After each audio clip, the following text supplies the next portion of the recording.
Eh bien, bonjour et bienvenue sur ma chaîne. Je vous l'avais dit la dernière fois, j'ai un petit peu plus envie de parler de cinéma sur ma chaîne, et en fait, ça tombe bien, il y a quelques jours, j'ai fait donc le FEFS, le Festival Européen du Film Fantastique de Strasbourg. Je me suis dit que ça pourrait être sympa de faire une petite review d'un peu les films que j'ai vus, ceux qui m'ont plu, ceux qui m'ont pas plu, et aussi il faut savoir que pendant ce festival, je faisais partie de l'équipe des bénévoles, et je comptais faire une vidéo un peu à part où je raconterais tout simplement mon histoire en tant que bénévole. Là, je vais vraiment faire une review des films que j'ai vus. Mais je suis pas à l'abri de faire une petite story time par-ci par-là pendant la vidéo. Enfin, vous l'aurez compris, là c'est un petit peu improvisé, je fais le truc très spontanément. J'avais très envie de partager ça avec vous sur ma chaîne. Donc, eh bien, c'est parti!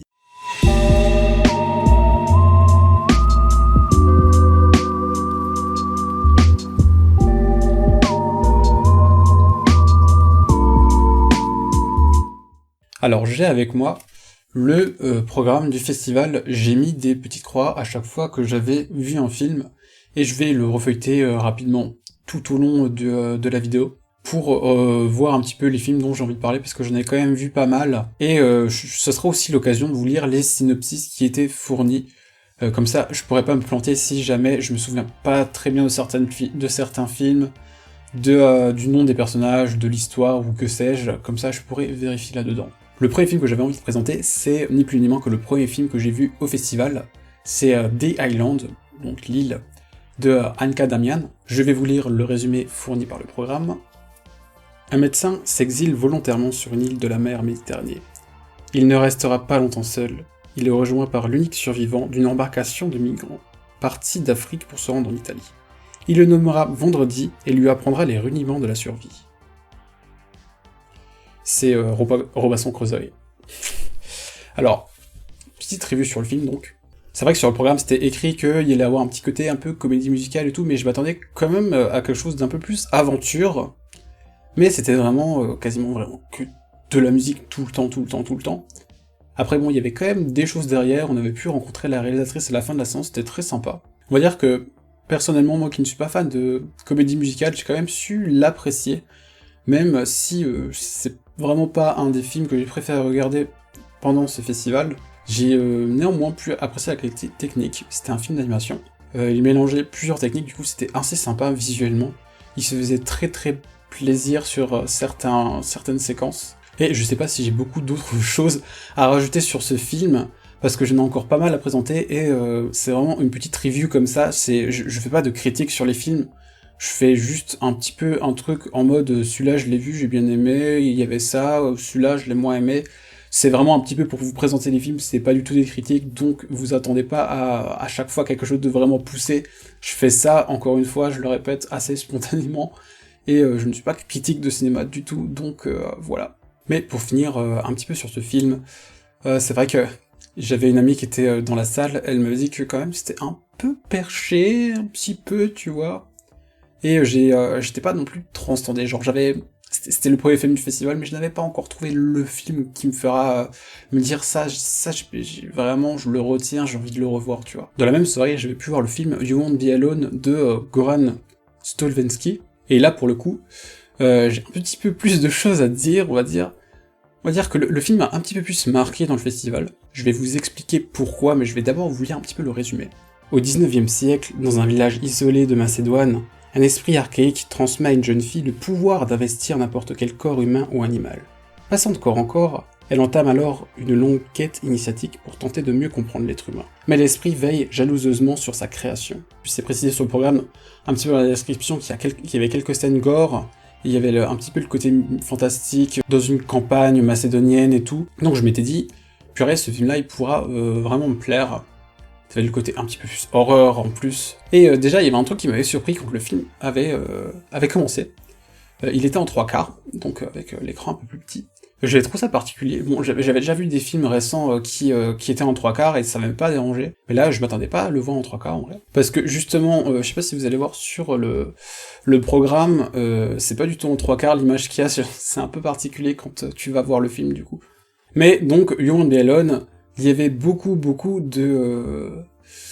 de métaphore par l'image, par la personne qui passait de corps en corps. En fait, elle passait vraiment par différentes étapes de la vie, si j'ai bien compris. Il y a même un moment où elle transfère son esprit dans un chien, je crois. Elle passe par une femme, un homme, enfin bref. Et en fait, ouais, ce qui était très particulier avec ce film, c'est que c'était majorité du temps musique vraiment très calme d'ambiance et voix off. Juste de la voix off. Et c'était en macédonien, je précise. Et au bout d'un moment, en fait, je sais que c'était pas le but du film, mais t'avais envie qu'il y ait un peu plus d'histoire, que ça bouge un peu plus. Après, je sais que beaucoup de gens l'ont aimé, quand j'ai un peu discuté du film avec les autres. Et je pense, en fait, c'est vraiment un film qu'il faut le voir dans un certain mood pour l'apprécier.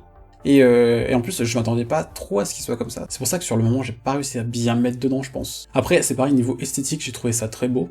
Il y avait rien à dire là-dessus. L'ambiance, c'était pareil, il y avait des moments très calmes, mais en même temps, très difficiles, avec des images très difficiles à voir, notamment les fameuses scènes gore. Et d'ailleurs, en parlant de scènes gore, petite anecdote par rapport à la projection de cette séance. Alors, je regardais le film, et à un moment donné, il y a une scène, je vais pas dire ce qui se passait, mais qui était quand même assez gore. Et il y a une fille, elle est sortie de la salle, elle avait l'air vraiment pas bien. J'ai vu qu'il y avait une amie qui l'accompagnait, et il y avait d'autres gens à la sortie. Mais apparemment, elle était au bord du malaise, quoi. Tellement la scène l'avait mis mal. Et vraiment, littéralement, 1 minute après, les lumières se rallument et le film s'éteint. L'inverse, je sais plus. Je crois que le film s'est d'abord éteint, je sais plus. On s'en fout. Enfin bref, le film s'arrête. Et on apprend qu'il y a quelqu'un qui a fait une chute de tension dans la salle. D'abord, je crois que c'était... tout le monde pensait... Enfin, la plupart des gens pensaient que c'était par rapport au film, mais apparemment, c'était vraiment le mec a fait un malaise comme ça pendant la séance. C'était assez chaud. Et je sais qu'à ce moment-là, j'étais avec quelqu'un qui me disait qu'il s'ennuyait pendant le film, et que le fait que le film s'arrête d'un coup, genre, c'était plus intéressant que le film. C'est pour vous dire à quel point certaines personnes n'ont pas du tout réussi à se mettre dans le film, quoi. En tout cas, pour sûr, c'est un film qui m'a marqué pendant le festival. Je vais maintenant parler d'un film que j'ai vu pas longtemps après les deux là, qui s'appelait Flux Gourmet, qui était réalisé par Peter Strickland. C'est pas un film qui m'a marqué dans le sens où, après l'avoir vu, je vais avoir envie de le revoir plus tard, mais il m'avait quand même un peu marqué parce que c'était assez particulier, on va dire, c'était un peu perché encore une fois. Un journaliste est engagé pour documenter les performances très particulières d'un trio d'artistes spécialisés en cuisine acoustique. De graves problèmes gastriques l'empêchent de suivre sereinement leurs activités dans la résidence où ils ont été conviés par une mécène influente. Il sera le témoin de leurs divergences croissantes en coulisses, flatulences et art contemporain, gastronomique, art contemporain gastronomique en une seule entité, au menu du nouveau long-métrage gourmand de Peter Strickland, qui prouve une fois de plus, après les déroutants Berberian Sound Studio, The Duke of Burgundy et In Fabric. Je connais aucun des trois. Qu'il aime susciter le malaise chez ses spectateurs. C'est vrai qu'il y avait des petits moments en malaise. Si je me souviens bien, il y avait vraiment une scène... il y avait vraiment un schéma dans le film, où t'avais la personne qui avait des problèmes de flatulence, justement, qui allait consulter son médecin, et il y avait un très très gros côté décalé, on va dire. Ce film t'avais un côté très léger, dans le sens où c'était quand même assez marrant la plupart du temps. Et ensuite, il y avait, je sais plus si tout de suite après, il y avait une performance chelou contemporaine avec de la bouffe, ou si après il y avait une scène de ménage avec les autres acteurs. Je sais plus exactement, mais il y avait à chaque fois une partie avec le docteur, le personnage qui avait des problèmes de flatulence, une scène où t'avais un peu plus tous les personnages qui faisaient parfois des débats, ce genre de choses, et ouais, il y avait la scène avec les performances un peu contemporaines, culinaires. Alors c'est pareil, il m'a pas plus marqué dans le sens où j'aurais envie de le revoir, mais c'était quand même sympa, c'était assez particulier. En tout cas, c'est un film que j'ai bien apprécié, voire finalement. Comparé à ceux que j'avais vus juste avant, il y avait un côté fun dans le film, voilà. Il y avait un côté fun, même si par moments je trouvais que c'était un petit peu presque barbant, mais c'était peut-être parce que j'étais fatigué. Enfin, à chaque fois, comme je le disais tout à l'heure pour le film d'avance, ça dépend des moods, hein. En tout cas, c'est un film que j'ai vu au festival, si ça vous intéresse, voilà, quand il sortira. Je sais même pas s'il sort un jour en salle, je pense, sûrement. Mais enfin bref, là, on va passer un film qui a beaucoup plus plu dans le festival. Je sais plus si je l'avais vu avant ou après Flux Gourmet, je me rappelle plus du tout, il me semble que Flux Gourmet c'était tard. Ça y est, c'était il y a pas longtemps, hein, mais j'ai déjà tout oublié. Donc le fameux film, c'est le film Les Rascals, un film made in France. Pour le coup, c'est plutôt cool, qui était réalisé par Jimmy Laporal-Trésor, que nous avons pu rencontrer à la fin de la séance, accompagné d'un de ses scénaristes. C'était un échange très très sympa. Alors les Rascals, ça parlait de quoi? Paris années 80. Les Rascals sont une bande de potes des quartiers. En montant à la capitale pour faire la fête, ils se heurtent au groupe de skins ultra-violents des Boneheads. Leurs joutes verbales vont rapidement dégénérer en véritable guerre raciale. Dans son premier long métrage, le talentueux scénariste Jimmy Laporal-Trésor, qui a réalisé La Cité Rose, Mon Frère, je connais aucun des deux, mais j'aimerais bien me pencher dessus parce que franchement j'ai bien aimé ce film, continue à interroger l'impact prétendument nocif de la cité des individus. Guerrier de la nuit à la française, le film ressuscite avec brio la rugueuse période des années 80, où le nom Le Pen inspirait encore l'horreur et où des jeunes de tout milieu luttaient ensemble contre le racisme. Donc je pense que j'ai beaucoup aimé ce film déjà parce que c'est français et c'est cool, parce que le cinéma de genre en France c'est sympa d'en avoir quand même, parce que on le met très peu en avance, c'est très dommage je trouve, alors que quand même il y en a qui essaient de le faire vivre et tout, parce que ouais c'est pas juste le cinéma français, c'est pas juste Cadmerade et compagnie, hein. Il y a d'autres choses, je dis pas que c'est mal, hein, mais c'est sympa de se diversifier aussi des fois. Et donc oui, Les Rascals il m'a beaucoup plu, je pense que c'est parce que déjà j'aimais beaucoup l'esthétique, le fait que ça soit français aussi, je l'avais déjà dit. Le fait que ça soit aussi dans les années 80, mais dans des années 80 qu'on montre pas trop. Donc les années 80 un peu des milieux dans les quartiers, avec des petites bandes comme ça. C'était loin d'être les années 80 fantasmées qu'on montre des fois dans les films et qu'on peut voir aussi dans les films de l'époque. Aussi, les thèmes me touchaient, tout ce qui était... ça touchait au racisme. Il me semble qu'il y avait des choses très fortes par rapport à tout ce qui était homophobie aussi. J'ai aussi beaucoup aimé l'évolution des personnages, je trouvais qu'ils étaient bien écrits. Par exemple, on va avoir un personnage au début, on va penser que c'est un peu un méchant, enfin, quelqu'un qui est opposé au protagoniste de l'histoire, mais on va se rendre compte qu'il est beaucoup plus neutre que ça, même qu'il est... Enfin, ça sera pas vraiment lui, vraiment l'antagoniste du film. Et on va citer aussi un personnage qui va passer dans un certain camp pour une histoire de vengeance, et il y aura des plans très intéressants sur elle, où vraiment, on va la voir sans parler, et juste avec ses expressions, on va deviner qu'elle sait pas trop si elle doit le faire, ou si elle sait que c'est pas bien, mais en fait, elle a envie de se venger, donc... Et il y avait beaucoup de moments forts dans le film, beaucoup de moments très intenses. C'est ce que j'ai beaucoup apprécié aussi, je pense. En tout cas, si le pitch là du film vous plaît, je vous encourage à le voir dès que vous le pouvez. C'était vraiment un de mes coups de cœur du festival, je pense. Et je le re-regarderai avec plaisir, et je pourrais le recommander vraiment comme ça, tranquillou. Alors on va passer à un de mes autres films coup de cœur du festival, c'était Wetera, réalisé par Michel Garza Cervera. Excusez-moi pour mon accent espagnol. Donc le synopsis. Valeria est folle de joie à l'annonce de sa grossesse, mais son bonheur vire au cauchemar lorsqu'elle devient victime de visions terrifiantes. Ses tantes sorcières craignent qu'elle ait été frappée par une terrible malédiction. Mélangeant folklore mexicain et croyances catholiques traditionnalistes, Michel Garza Cervera réalise un premier long métrage d'une étonnante maîtrise. S'inspirant de Rosemary's Baby et de Mr. Babadook, Wetera est à la fois un puissant portrait de femme moderne perdue dans une société conservatrice et un pur film d'horreur avec des scènes parmi les plus terrifiantes du genre de ces dernières années. Moyen, peut-être par contre la fin, je sais pas. Après j'ai une sensibilité quand même assez particulière par rapport à ce qui doit faire peur, ou qui doit être terrifiant. Je crois que j'ai trop l'habitude entre guillemets de ce genre de film, du coup ça me fait plus peur on va dire. Mais c'est vrai qu'il y avait des scènes assez flippantes. C'est vrai qu'il y avait des scènes assez flippantes. Mais ce n'était pas que ça le film. Je vais vous dire pourquoi. Je veux dire pourquoi je l'aimais aussi. Bah déjà, je pense que c'est comme Les Rascals, c'est parce que c'était des thèmes qui me touchaient.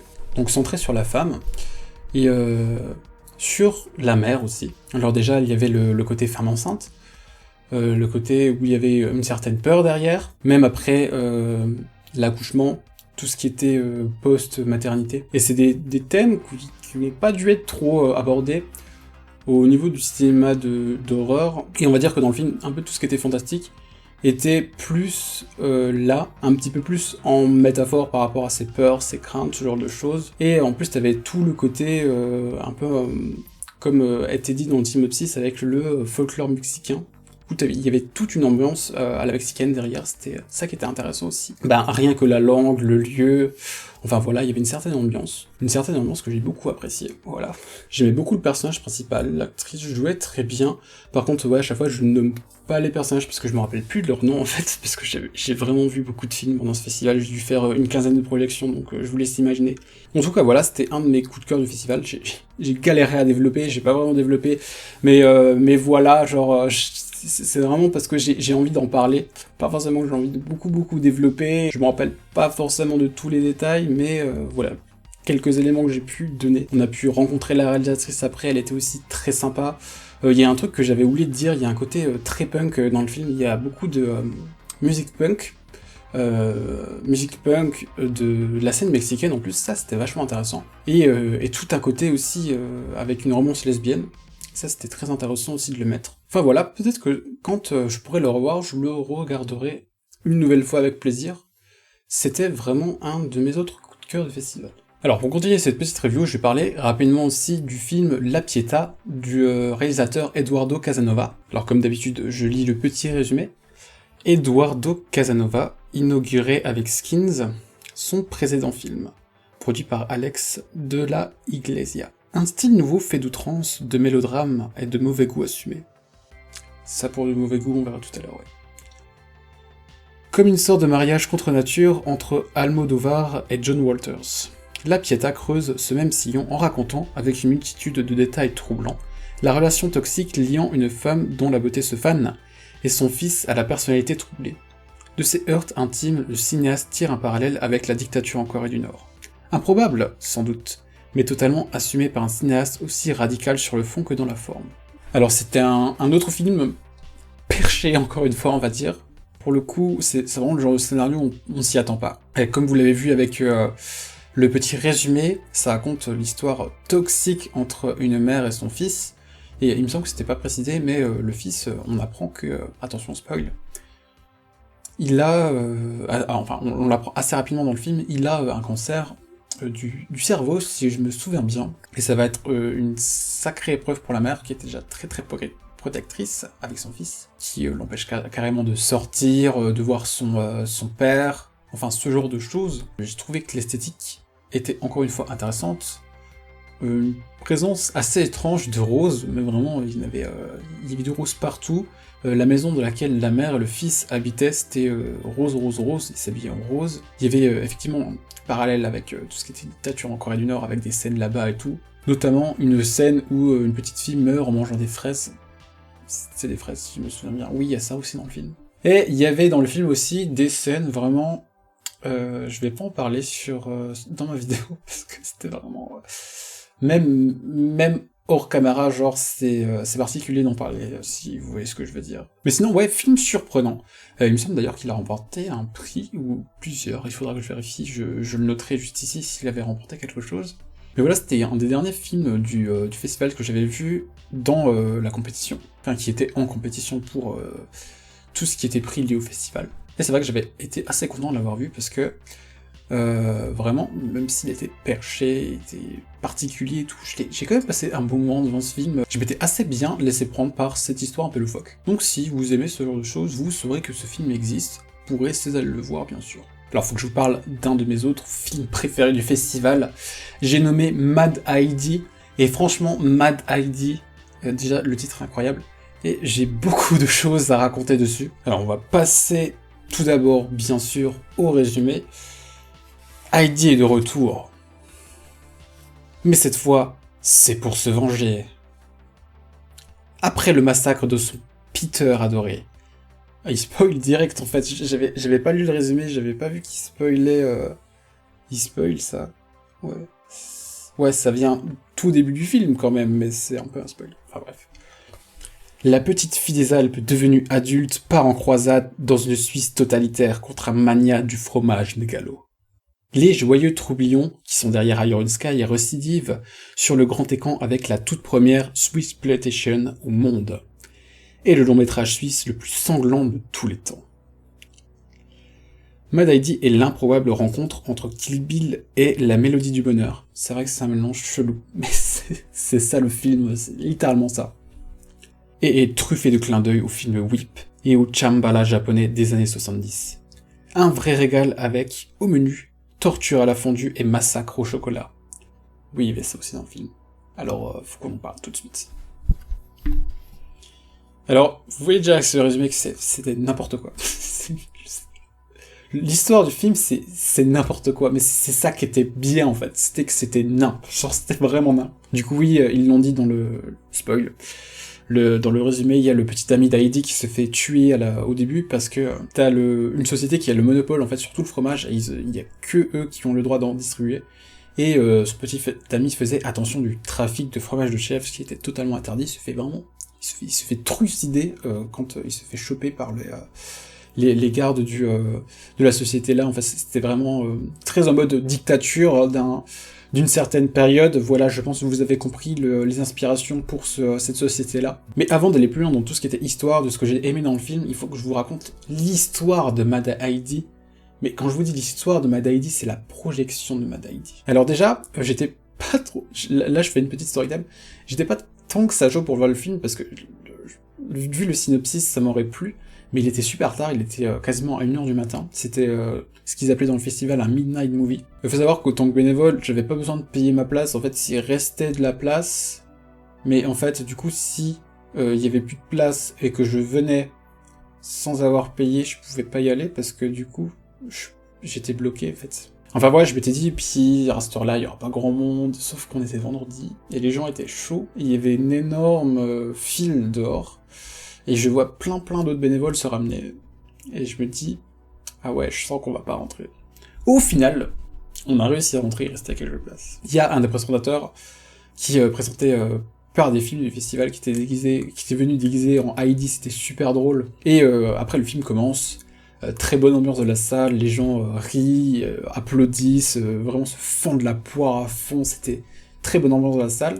Mais d'un seul coup, il y a une drôle d'odeur dans la salle. Je tiens à préciser que elle est vraiment maudite, c'était la même salle où il y avait eu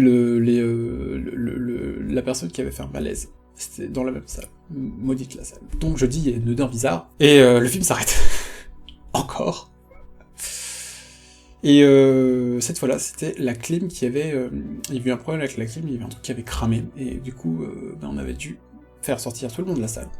Et pas de film, pas de fin. Mais, attention, on a quand même eu le droit à une séance de rattrapage 2 jours après, un truc du genre.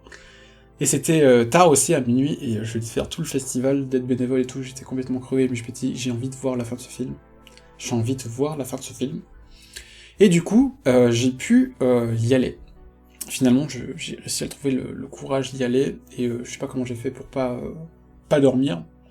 Parce qu'on s'était dit, ouais, vu que c'est une séance réservée aux gens qui l'ont loupé parce que ça avait coupé, ils vont pas remettre depuis le début, ils vont mettre là où ça s'est coupé. Sauf qu'ils ont remis depuis le début. Donc c'est pour ça que ce film, sachant que c'est un des derniers que j'ai vu en plus du festival, et aussi du fait que je l'ai vu du coup 2 fois, c'est le dernier que j'ai vu, donc il est un peu plus frais dans ma tête, donc je vais peut-être pouvoir un peu plus vous en parler. Donc qu'est-ce que j'ai pensé de ce film ? Vraiment très fun, genre j'ai passé vraiment un bon moment. Comme je le disais, il y avait une très bonne ambiance de la salle, c'était une des premières fois que je vivais un truc un peu comme ça au cinéma, c'était vraiment très sympa à vivre. Il y avait un côté presque comme si les gens regardaient un spectacle en fait. Et ouais, il y a des scènes vraiment marrantes, même tout le côté un peu gore et tout, c'est vraiment débile. Et vous l'avez vu, rien que le plot de base, il est vraiment là pour que ça soit fun, et voilà. Je viens de me rendre compte que je n'avais même pas donné le réalisateur. Alors, c'était... Alors, réalisé par Johannes Hartmann et Sandro Klopstein. Voilà, c'était un film indépendant. Je fais partie des premières personnes à l'avoir vu, du coup, vu que c'était des premières, forcément. Enfin bref, très fun, ambiance très cool, plot improbable. Après ouais, même si je m'en souviens bien, en fait, j'ai peut-être pas trop envie de vous raconter à fond le plot pour vous donner quand même envie de voir le film par la suite. Mais en gros, ouais, il y a son petit ami qui meurt, après elle se fait capturer, elle se fait envoyer dans un camp, après elle revient, elle rencontre la déesse LVCA, si je me souviens bien, qui lui apprend comment se battre, après elle a une hache, c'est trop badass, voilà. Ensuite, dans les films qui étaient en compétition, j'avais pu aussi voir le film coréen Hunt, réalisé et produit par Lee Jung-jae, donc le mec de Squid Game. Le mec de Squid Game, voilà. Vous avez tous sa tête en tête maintenant, je pense, du coup. Alors, Corée du Sud, 1980, au lendemain de l'assassinat du président Park. Pour empêcher une reprise de la guerre entre les deux Corées, des hauts responsables de la sécurité sud-coréenne sont chargés de localiser un espion nord-coréen infiltré dans leur service. Rapidement, ils vont découvrir un complot d'envergure. Pour son premier long métrage, à la fois devant et derrière la caméra, Lee Jung-jae, acteur culte de la célèbre série télévisée Squid Game, s'essaie au film d'espionnage. Situant l'histoire de la période trouble de la Corée des années 80, rarement abordée au cinéma, il imagine une intrigue pleine de rebondissements et de scènes d'action spectaculaires. Alors ça, pour les scènes d'action spectaculaires, ouais. Parce que ouais, il y avait une grosse base, inspiration de faits historiques de Corée, mais on se rend vite compte que ça reste une fiction, hein, genre. Autant dans les scènes que même certains faits historiques, genre, ils ont un peu refait à leur sauce pour que ça fasse un film quand même qui était cool. Après, je sais pas si j'étais crevé ou quoi, parce que c'est pareil, c'était un des derniers films que j'ai vu, j'étais assez fatigué, c'était assez tard, il était assez tard en plus. Mais je trouvais que par moments, il y avait peut-être un peu trop d'infos, du coup je captais pas forcément des fois ce qu'il faisait, pourquoi lui il est capturé, pourquoi il se retrouve là, pourquoi ils font ça, pourquoi il est au Japon. Et ouais, sinon tout ce qui était scène d'action était un peu cool, même si je crois, il me semble que j'ai un peu parlé avec des gens, je trouvais ça peut-être un peu brouillon par moment, mais ça restait très sympa, vraiment un très bon film de divertissement que vous pourrez aussi regarder. Si vous êtes curieux, allez-y, il était sympa. Aussi en mention honorable, j'ai pu voir en avant-première des extraits d'épisodes de la nouvelle saison de Last Man, que je ne connaissais pas du tout, c'était une très très bonne découverte pour moi. Donc, série d'animation française, et on avait pu discuter un petit peu aussi avec l'équipe, enfin des membres de l'équipe, qui ont travaillé pour cette série. Et c'était aussi une très bonne découverte, mais du coup c'était pas un film qui était en compétition ou quoi, c'était vraiment des extraits d'épisodes. Et sinon j'ai pu voir quelques courts-métrages, donc dans la section animation. Et il y avait aussi la section court-métrage international que j'ai vu. J'ai juste pas vu ceux qui étaient en français. Et oui, dans cette animation, il y en a un qui m'avait beaucoup marqué, c'est Plan Cucu. Voilà, le titre parle de lui-même. C'était un film, un petit court-métrage avec des marionnettes, c'était complètement lunaire, ça m'avait trop fait marrer, humour débile et cucu, mais je me suis rendu compte pendant le visionnage de ce court-métrage que j'étais friand de ce genre de bêtises, donc ça m'avait plu. Et pour finir rapidement, j'ai fait une des soirées phares du festival, enfin pas en entier, parce qu'il y a un film, des 3 films qui étaient présentés pour cette soirée que je n'ai pas fait parce que j'étais vraiment trop fatigué. C'est La Nuit excentrique, où ils diffusent 3 nanars d'affilée. Mais c'est de genre minuit à l'aube, donc je suis parti vers 5h, 5h30 je crois, parce que vraiment je tenais plus, j'étais complètement décalé pendant le festival, je me couchais super tard. Mais je tenais à en parler rapidement, parce que vraiment c'était fun. Alors le premier c'était L'île aux femmes nues, attention, film français de Henri Lepage. Dans un village provençal, le bonnetier Lespinasse et le pharmacien Darcepoil s'opposent politiquement. Darcepoil ourdit un complot pour discréditer son rival. La chanteuse Pataflan entraîne en effet Lespinasse au camp des nudistes de l'île du Levant. Une bonne vieille comédie naturiste franchouillarde, comme on n'en fait plus. Ah ça je peux te l'assurer. Alors vraiment déjà c'était rigolo parce que c'était vraiment de l'acting en mode gros théâtre. Après je trouvais que le film n'était pas non plus pourri de chez pourri, genre c'était juste... c'était une comédie, donc c'est le but que ça soit drôle de base aussi. Et juste un mensonge sur le film, il n'y a pas de femmes nues en fait dans le film. Genre elles ont quand même un bas. Elles sont pas complètement nues, voilà. Et oui, le plot du film c'est juste que... Il y a un mec qui se présente, je sais plus quelle élection, il se fait piéger, il va sur une île où t'as un camp de nudistes, qui sont pas totalement nus du coup. Et il y a un gars qui le prend en photo, voilà, puis il y a du chantage avec ça, enfin c'est complètement débile. C'était... on a passé un bon moment dans ce film. Et ensuite, on a eu une masterclass, alors là j'étais crevé, mais le film me vendait du rêve. C'était un film avec Dracula, mais Dracula comme je ne l'avais jamais vu. Au XXe siècle, à Hollywood, Le comte Adrian est propriétaire d'un nightclub branché au décor gothique. Il jette son dévolu sur une jolie rouquine, mais elle est déjà fiancée. Nul acte sexuel de notre protagoniste vampire, qui de plus ne s'appelle pas Dracula dans cette pépite vampirique. Oui, parce que le titre du film c'est Dracula, vampire sexuel, mais il y a rien du titre qu'on retrouve dans le film. Et vraiment c'était un vieux nanar des années 70, avec vraiment des scènes sur le vampire, enfin des plans sur le vampire qui étaient hilarants, genre des gros plans sur lui avec des expressions incroyables.